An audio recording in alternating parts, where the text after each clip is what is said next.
Halo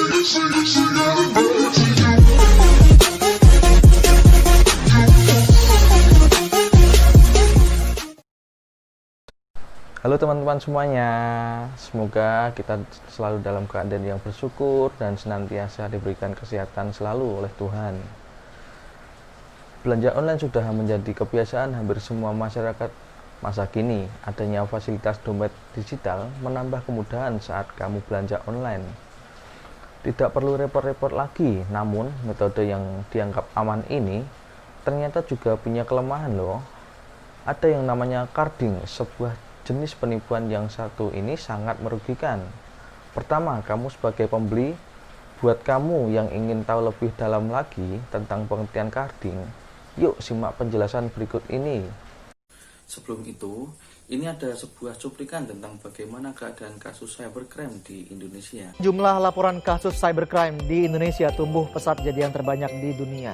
Dari data Asosiasi Fintech Indonesia, pertumbuhan pengguna internet ter-Indonesia adalah yang tercepat di dunia. Sayangnya ini dibarengi dengan banyaknya kasus kejahatan cyber.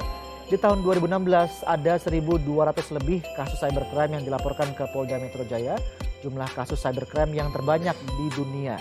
Indonesia juga menempati peringkat kedua sebagai negara dengan jumlah hacking atau peretasan internet paling banyak di dunia.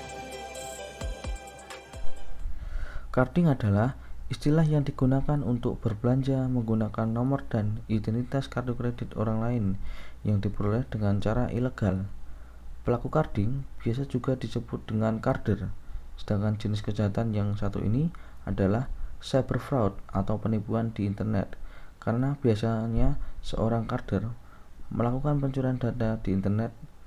Terdapat dua ruang lingkup kejahatan carding, yaitu nasional dan transnasional. Kejahatan carding nasional adalah carder yang melakukan pencurian data dalam lingkup suatu negara, misalnya di Indonesia. Jadi, carder hanya melakukan kejahatan di Indonesia, sedangkan kejahatan carding transnasional adalah carder yang melakukan pencurian data melewati batas negara, sehingga proses hukumnya dilakukan dengan menggunakan hukum tersendiri. Misalnya, seseorang hacker Indonesia melakukan carding di Malaysia. Meski carding adalah kejahatan yang tidak terlihat secara langsung, tetapi dampak yang ditimbulkan bisa sangat besar, karena carding merupakan cybercrime atau tindak lanjut berdasarkan aktivitas. Contoh kasusnya ini menggunakan nomor rekening orang lain untuk berbelanja. Dan kemudian setelah lahirnya UU ITE nomor 11 ini, khusus kasus carding dapat dijerat dengan menggunakan pasal 31 ayat 1 dan 2 yang membahas tentang hacking. Karena dalam salah satu langkah untuk mendapatkan nomor kartu kredit, carder melakukan hacking ke situs-situs resmi lembaga penyedia kartu kredit untuk menembus sistem pengamannya dan mencuri nomor-nomor kartu kredit tersebut, kemudian digunakan si carder untuk berbelanja online. Berikut ini ada salah satu video tentang kasus carding di Indonesia. Kasus akses ilegal kartu kredit kembali terkuak. Kali ini pembobolan kartu kredit atau disebut carding. Para penjahatnya adalah pemilik agen wisata kekinian yang menggunakan selebritas sebagai sarana promosi. Setidaknya 6 selebritas digait untuk mempromosikan agen wisata online tersebut. Bahkan 2 diantaranya, Gisela Anastasia dan Tias Mirasih, kepada polisi daerah Jawa Timur mengaku mendapatkan tiket gratis. Pernah dapat uang, Mbak? Enggak pernah, kita tidak berbayar, jadi endorsement ini hanya barter jasa. Dapatnya apa? Tiket, sama tiket. saya hotel, voucher hotel. Berapa kali Mbak menerima endorse-nya? Aku 1.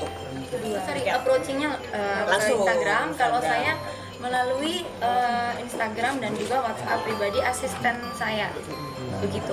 Cara personal nggak kenal, Mbak ya? Cara personal kita nggak kenal, tapi melalui proses dari endorsement kemarin mereka mendekatkan diri juga, Jadi kenal. muncul. Sebelumnya mah nggak kenal. Jadi kenal. Akhir Februari lalu, polisi telah menangkap 4 orang pembobol kartu kredit yang dibelikan tiket pesawat dan pemesanan kamar hotel. Selain tiket pesawat gratis, para tersangka juga memberi para selebritas yang di-endorse kamar hotel dengan diskon besar. Tim Liputan, Kompas TV, Surabaya, Jawa Timur. Dan pada akhirnya yang bisa kita sederhanakan adalah bahwa semakin berkembangnya suatu teknologi, maka pasti semakin berkembang pula pola kejahatan juga, karena kejahatan tetap akan ada, dan itu sudah menjadi ketetapan alam ini menurut hukum kekekalan energi. Energi itu tidak dapat diciptakan dan dimusnahkan, tetapi energi hanya dapat berubah bentuk, dan mungkin ini yang bisa jadi patokan bahwa dimanapun kita berkembang dan maju, kejahatan tetap akan ada di situ dan terus mengobati kita, tapi bukan dengan cara yang sama. Kejahatan tetap akan ada, tapi dengan pola yang berbeda dari sebelumnya. Terima kasih sudah menonton video ini sampai habis. Jika bermanfaat, jangan lupa untuk di-share kepada yang membutuhkan. Terima kasih.